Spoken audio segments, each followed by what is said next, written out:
What if the reason you're exhausted isn't because you don't have enough, but because you've become dependent on too much? Think about it. Dependent on validation, dependent on attention, dependent on being understood, dependent on people staying, dependent on things going your way. And every time one of those disappears, a piece of your peace disappears with it. Here's the uncomfortable truth. The more things you need in order to feel okay, the poorer you become. Not financially, emotionally. And that's exactly why Epicurus said, self-sufficiency is the greatest of all wealth. But what did he really mean? And why is that ancient idea more relevant today than ever before? Let's explore it. Most people think wealth means having more. More money, more followers, more friends, more opportunities, more recognition, more possessions, more success. But have you noticed something strange? Many people who seem to have everything are secretly miserable. They have expensive homes, yet can't sit alone with their thoughts. They have thousands of followers, yet feel invisible.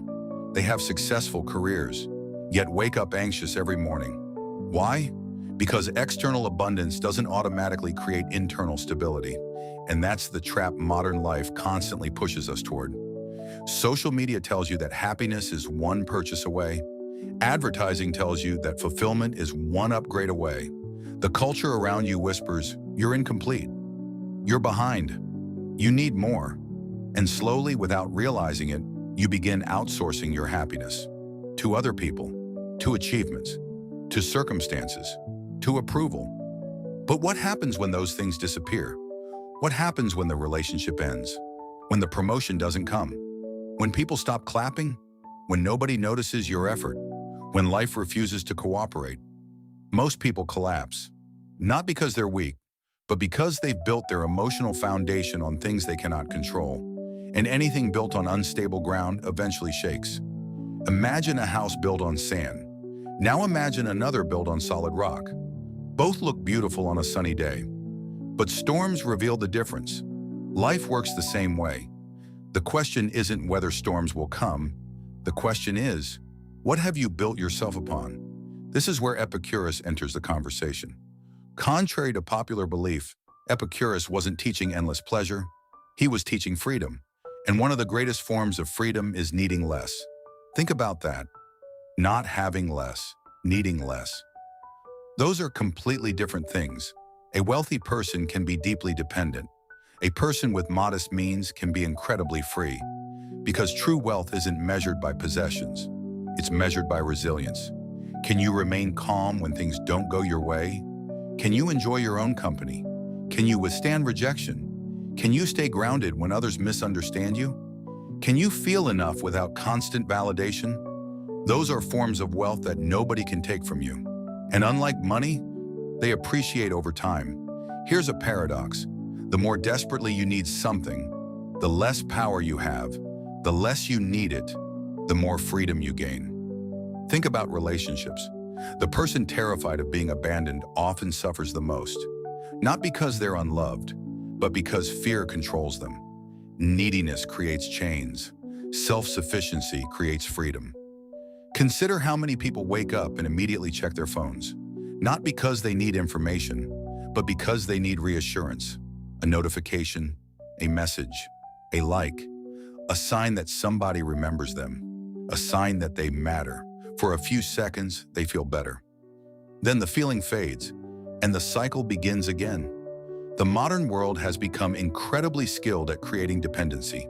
Dependency on stimulation, dependency on entertainment, dependency on external approval, dependency on distraction. Yet the more dependent you become, the more fragile your peace becomes. Because your emotional state is no longer yours, it's controlled by circumstances, and circumstances are unreliable masters. Learn to enjoy solitude. Most people aren't afraid of being alone. They're afraid of meeting themselves. That's why silence feels uncomfortable. That's why boredom feels threatening. That's why many people constantly seek distraction. But solitude is where inner strength grows. Start small, 10 minutes, no phone, no music, no entertainment, just sit with your thoughts. At first, it may feel uncomfortable. Good, Growth often begins where comfort ends. Over time, you'll discover something surprising. You become less dependent on noise and more comfortable with yourself. Ask yourself honestly, if all your distractions disappeared for one day, would you feel peaceful or restless? The answer reveals more than you think. Reduce emotional dependence. Many people hand over emotional control without realizing it. One compliment improves their day. One criticism ruins it. One text message excites them. One unanswered message destroys their mood. Notice how much power that gives away. Instead, practice observing. When someone praises you, appreciate it, but don't cling to it. When someone criticizes you, examine it, but don't become it. Your value cannot depend entirely on someone else's opinion, because opinions change constantly. Character remains. Simplify your desires. Epicurus believed many forms of suffering come from unnecessary desires, and modern society manufactures new desires every day. A bigger house, a newer phone, a higher status, a better image, a more impressive life. But ask yourself, do I genuinely need this, or have I simply been conditioned to want it? This question is powerful because every unnecessary desire removed creates more peace. The fewer things required for happiness, the easier happiness becomes. Marcus Aurelius ruled an empire. He possessed wealth, power, and influence beyond imagination. Yet his private writings repeatedly return to one theme: master yourself. Because even emperors suffer when they cannot govern their own minds. Think about that. One of the most powerful men in history understood something many people still miss today. External power means little without internal power. Build internal sources of confidence. Most confidence today is borrowed. Borrowed from appearance, borrowed from achievements, borrowed from status, borrowed from approval. Real confidence comes from evidence.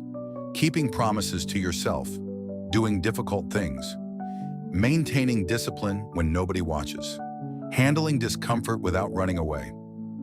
Every time you prove your reliability to yourself, self-respect grows, and self-respect creates a confidence that circumstances cannot easily destroy. Imagine losing your job tomorrow. Would you lose income? Of course, but would you lose yourself? Those are not the same thing, and the stronger your inner foundation becomes, the easier it is to separate the two. The greatest tragedy isn't having little, it's needing everything. Needing everyone to agree with you, needing every situation to be perfect, needing constant success, needing endless entertainment, needing perpetual comfort, because every need becomes another chain, and eventually those chains become heavy. Self-sufficiency breaks them. Not by isolating yourself from the world, but by refusing to become dependent on it. You can still love people, enjoy success, appreciate comfort, pursue goals. The difference is simple. You enjoy them without needing them for your identity. That's freedom. One day, life will take something from you. A relationship, an opportunity, a possession, a chapter of your life. That's not pessimism, that's reality. And when that moment comes, the question won't be, what did I lose? The real question will be, what remains? If your peace disappears with every loss, then your peace was never truly yours.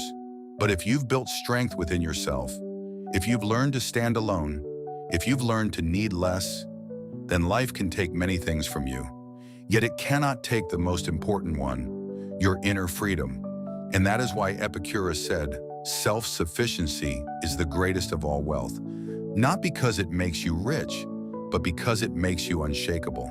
If you're seeking timeless wisdom that helps you stay calm, independent, and mentally strong in a world designed to keep you distracted, subscribe to the Stoic Morality. New videos every week.